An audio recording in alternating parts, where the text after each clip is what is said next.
நம்முடைய வாழ்க்கைக்கு நம்ம அனைவருக்குமே தேவையான ஒரு விஷயத்தை பற்றி தான் இன்றைக்கி நம்ம தெரிஞ்சுக்க போகிறோம். உள்ளம் அமைதி பெற நாம் கேட்க வேண்டிய ஒரு அழகிய துவாவை பற்றி நம்முடைய நபிகள் நாயகம் ஸல்லல்லாஹு அலைஹி வஸல்லம் அவங்க நமக்கு கற்றுத்தந்திருக்காங்க. அது என்ன துவா அப்படின்னு பார்த்தீங்கன்னா, பிஸ்மில்லாஹிர் ரஹ்மானிர் ரஹீம், அல்லாஹும்ம அஸ்அலுக கல்பன் சலீமா.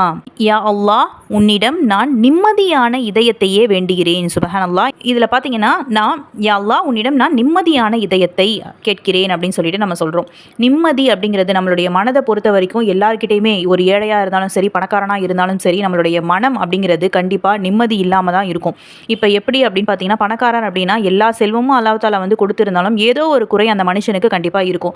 அதே மாதிரி நம்ம ஏழையாக இருந்தாலும் ஏதோ நிறைய குறைகள் அந்த மனசுக்குள்ளே இருந்துக்கிட்டு தான் இருக்கும். அப்போ நம்மளுடைய உள்ளம் அப்படிங்கிறது நிம்மதியை வந்து நம்ம அடையணும், நம்மளுடைய உள்ளம் அமைதி பெறணும் அப்படின்னா நம்ம தினமும் நம்முடைய நபிகள் நாயகம் ஸல்லல்லாஹு அலைஹி வஸல்லம் அவங்க கற்றுத்தந்த இந்த துவாவை தினமும் ஓதக்கூடிய மக்களாக இன்ஷா அல்லாஹ் இருப்போம்.